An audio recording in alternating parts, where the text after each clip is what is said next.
जननायक कर्पूरी ठाकुर जी को भारत रत्न देने का ये बीजेपी की हमारी सरकार का सौभाग्य है कि उसे जननायक कर्पूरी ठाकुर को भारत रत्न से सम्मानित करने का अवसर मिला। उनका पूरा जीवन सामाजिक न्याय और वंचितों के उत्थान के लिए समर्पित रहा। हमारी सरकार के इन सभी कार्यों में कर्पूरी बाबू के विचारों से मिली प्रेरणा आप देख सकते हैं। मेरे प्यारे साथियों, आप सभी ने देखा होगा कि कल देश ने एक बड़ा निर्णय लिया है। ये निर्णय है जननायक कर्पूरी ठाकुर जी को भारत रत्न देने का। आज की युवा पीढ़ी के लिए कर्पूरी ठाकुर जी के बारे में जानना, उनके जीवन से सीखना बहुत जरूरी है। ये बीजेपी की हमारी सरकार का सौभाग्य है कि उसे जननायक कर्पूरी ठाकुर को भारत रत्न से सम्मानित करने का अवसर मिला। बेहद गरीबी और सामाजिक असमानता जैसी चुनौतियों से लड़ते हुए वो राष्ट्र जीवन में बहुत ऊंचे मुकाम पर पहुंचे थे।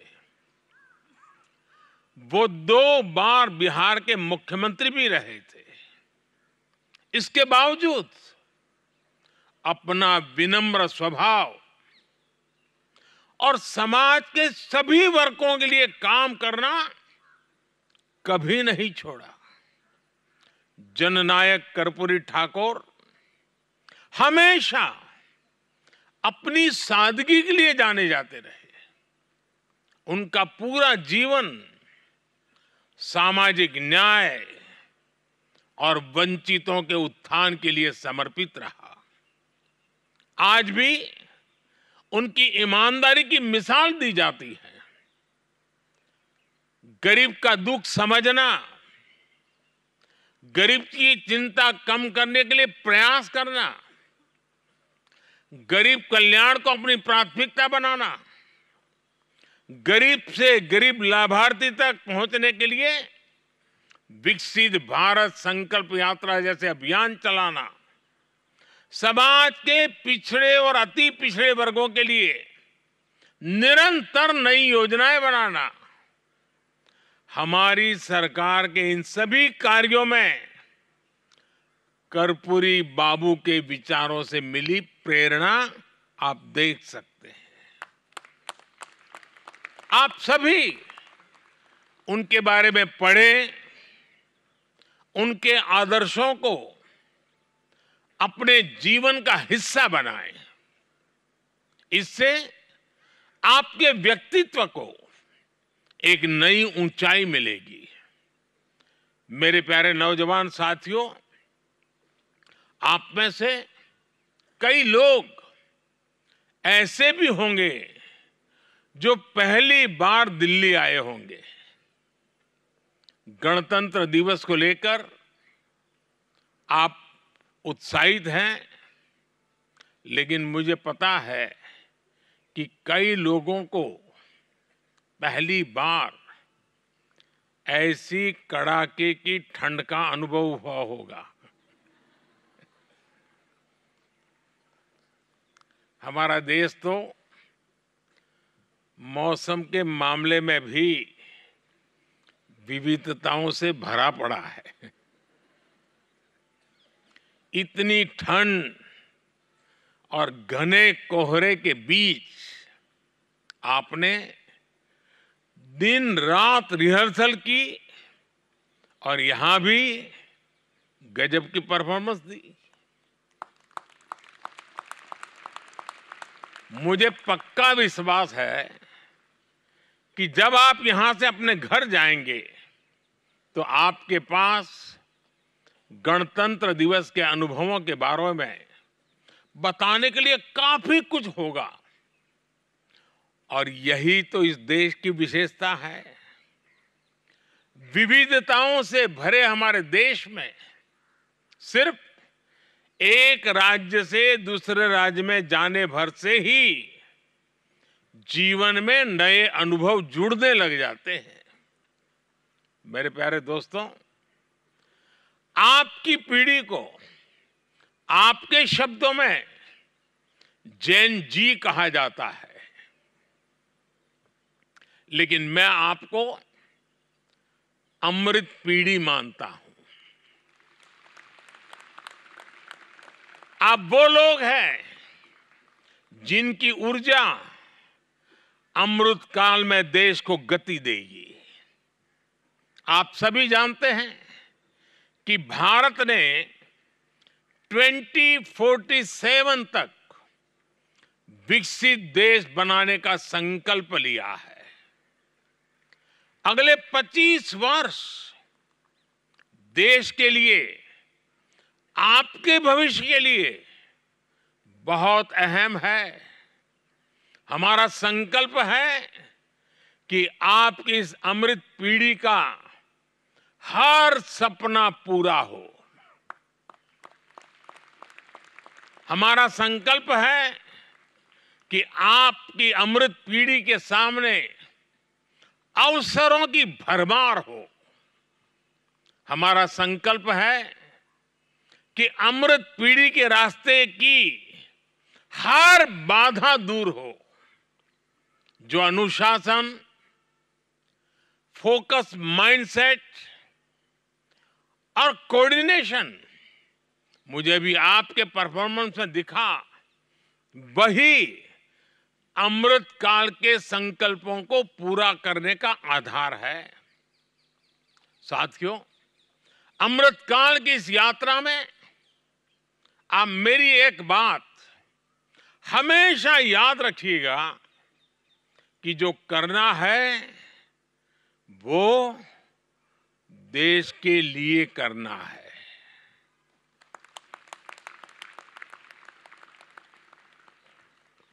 राष्ट्र प्रथम, नेशन फर्स्ट, यही आपका गाइडिंग प्रिंसिपल होना चाहिए। आप जो भी करें, पहले ये सोचें कि इससे देश का क्या फायदा होगा।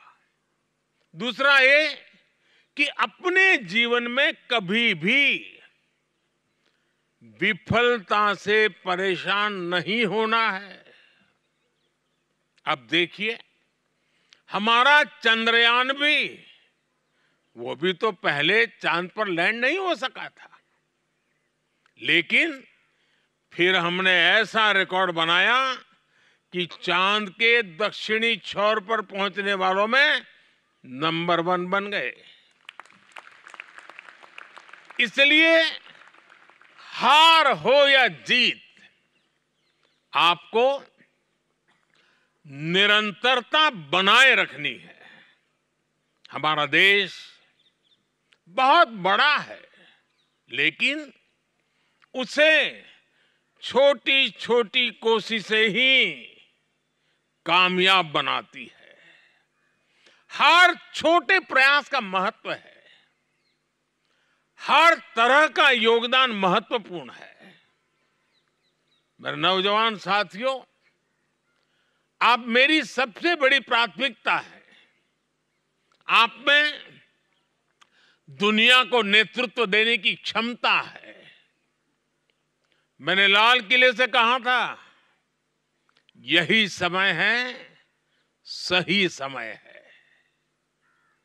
ये आपका समय है। यही समय आपका और देश का भविष्य तय करेगा।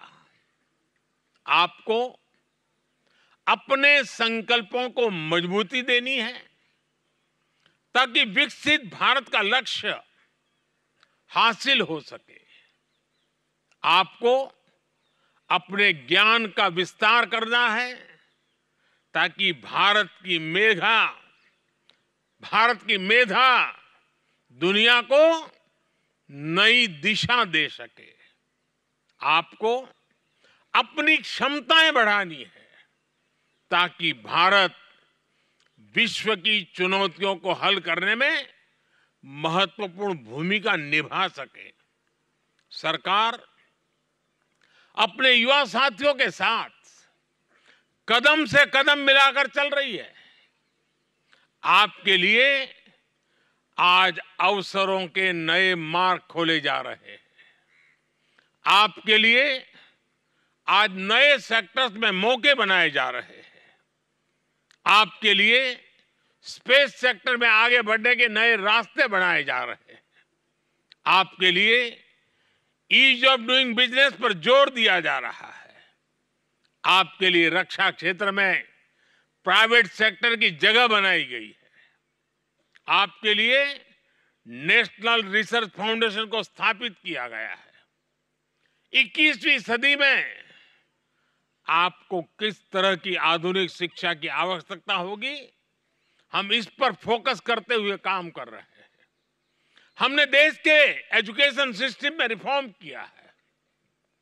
आज आपके पास अपनी मातृभाषा में हायर एजुकेशन पाने का अवसर है।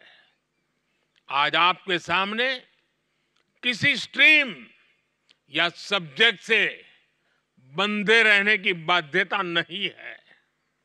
आप कभी भी अपनी पसंद का विषय चुनकर पढ़ाई कर सकते हैं।